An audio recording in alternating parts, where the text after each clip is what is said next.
সংসদে রবের আলোচনা শুরু হয়ে গেছে। বাদশা ডাক দিয়ে বলে, ওয়ালাকা রব্বুন গায়রি, আমি ছাড়াও কি তোর আর কোন রব আছে? বলে হ্যাঁ, আপনি ছাড়া রব আছে। কে কে? বলে রব্বি ওয়া রব্বুকা আল্লাহ, রব্বি ওয়া রব্বুকা আল্লাহ। আপনার রব আমার রব একজন, তিনি কে? আল্লাহর নবীর জন্মের 70 বছর আগের কথা। ইয়ামানের জালেম বাদশা, তার নাম ছিল ইউসুফ জুনাওয়াস বিন সুরাহবিল। জমানার একজন জালেম স্বৈর শাসক ছিল। মানুষদেরকে ডাকতো, আমাকে সিজদা করো, আমি তোমাদের রব। মানুষগুলো বোকার মতো তাকে সিজদা করত। আল্লাহু আকবার, আল্লাহু আকবার। তার পাওয়ার ছিল, একজন বিজ্ঞ জাদুঘর তাকে সহযোগিতা করত। কিছু তথ্য তার কানে অবান্তর কিছু তথ্য পেশ করত। এগুলো মানুষকে শোনায় নিজের বড়ত্ব প্রকাশ করত। আল্লাহু আকবার, আল্লাহু আকবার। এইভাবে সেই দেশ পরিচালনা করত। জাদুঘর যখন বার্ধক্যে উপনীত হলেন, এই জাদুঘর যখন বার্ধক্যে উপনীত হলেন, এবার বাদশাকে ডেকে বলো, বাদশাহ আমি তো বৃদ্ধ হয়ে পড়েছি, যে কোনো মুহূর্তে আমি চলে যেতে পারি। আপনি একজন, আপনার সমাজের একজন যুবক, বিচক্ষণ মেধাবী যুবক, আপনি আমার কাছে পাঠায় দেন, আমি তাকে জাদুবিদ্যা শিক্ষা দেব। সে আপনাকে সহযোগিতা করবে, আপনাকে দেশ পরিচালনায় সহযোগিতা করবে। বাদশা যাচাই বাছাই করে একজন যুবক, নাম হলো আব্দুল্লাহ বিন তামের। আব্দুল্লাহ বিন তামেরকে নির্ধারণ করে দিল, ও আব্দুল্লাহ, তোমার ডিউটি হলো জাদুঘরের কাছে গিয়ে জাদুবিদ্যা শিখবে। জাদুঘরের কাছে গিয়ে জাদুবিদ্যা শিখবে, এটা হলো তোমার কাজ। রাষ্ট্রীয়ভাবে তোমার খরচার ব্যবস্থা করা হবে। আল্লাহু আকবার, আল্লাহু আকবার। প্রতিদিন সকালবেলায় জাদুঘরের কাছে যায়, আবার সন্ধ্যাবেলায় ফিরে আসে। এইভাবে তার জাদুবিদ্যা শিখার মিশন চলছে।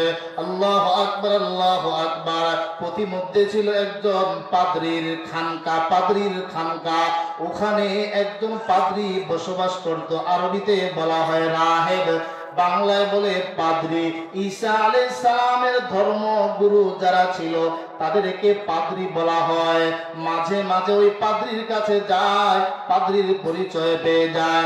পাদ্রীর কাছে গিয়ে পাদ্রীর কাছ থেকে তাওহীদের তালিম শুনে একদিন পাদ্রীকে ডেকে বলে, ও পাদ্রী সাহেব, আপনার কাছ থেকে আমি জাদু বিদ্যা শিক্ষা গ্রহণ করি। আপনার কাছ থেকে আমি তাওহীদের বিদ্যা শিক্ষা গ্রহণ করি, আর জাদুঘরের কাছ থেকে জাদু বিদ্যা শিক্ষা গ্রহণ করি। দুইটা মিলিয়ে আমি দেখলাম জাদু বিদ্যা থেকে তাওহীদের বিদ্যাটাই আমার কাছে সঠিক মনে হয়। সুবহানাল্লাহ। যুবকের নাম আব্দুল্লাহ বিন তামের।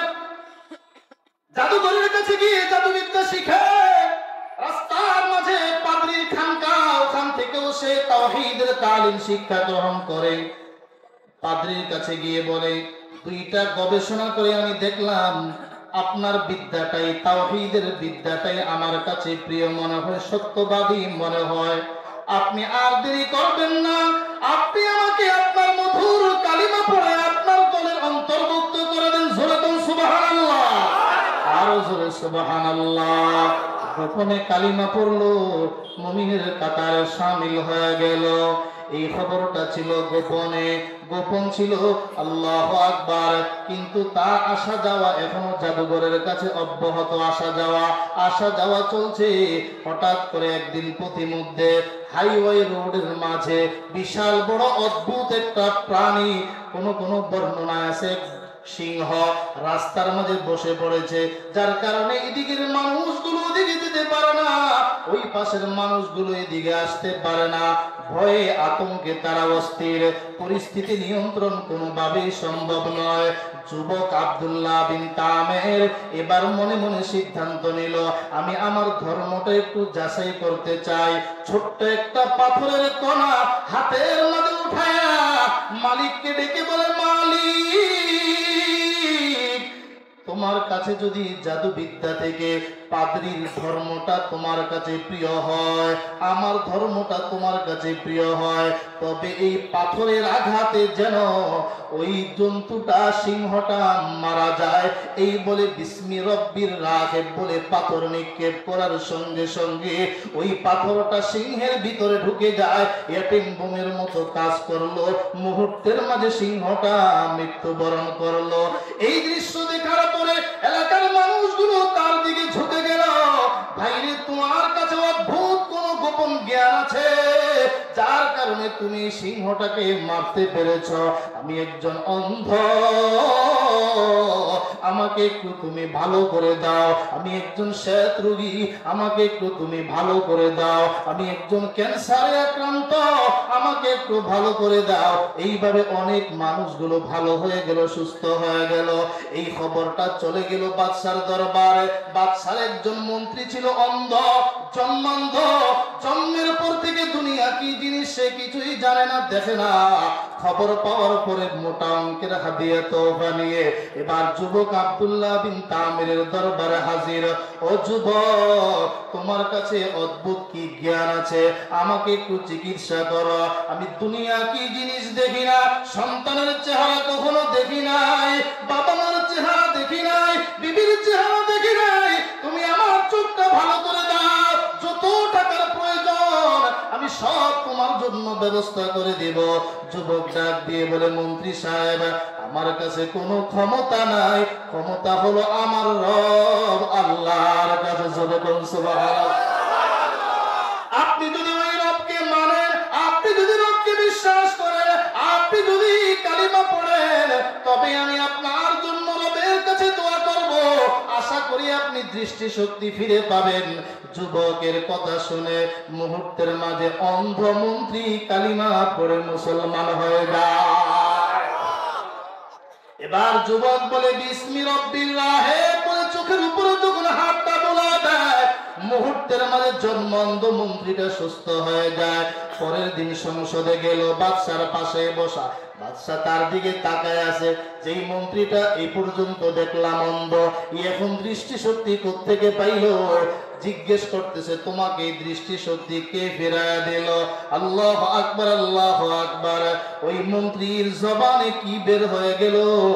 মন্ত্রী জবাব দিচ্ছে, আমাকে আমার দৃষ্টিশক্তি ফিরে দিয়েছে আমার রব আল্লাহ। আল্লাহু আকবার বলে সংসদে রবের আলোচনা শুরু হয়ে গেছে। বাদশা ডাক দিয়ে বলে, ওয়ালাকা রব্বুন গায়রি, আমি ছাড়াও কি তোর আর কোন রব আছে? বলে, হ্যাঁ, আপনি ছাড়া রব আছে। কে কে? বলে, রব্বি ওয়া রব্বুকা আল্লাহ, রব্বি ওয়া রব্বুকা আল্লাহ। আপনার রব, আমার রব একজন, তিনি কে? তিনি কে? আল্লাহ চাইলে সংসদেও রবের আলোচনা ঢুকাইতে পারেন। জোরে কোন ঠিক কিনা? আল্লাহ চাইলে বাংলাদেশের পার্লামেন্টেও ওলামায়ে কেরাম দ্বারায় পার্লামেন্টটা সাজাইতে পারেন। জোরে কোন ঠিক কিনা?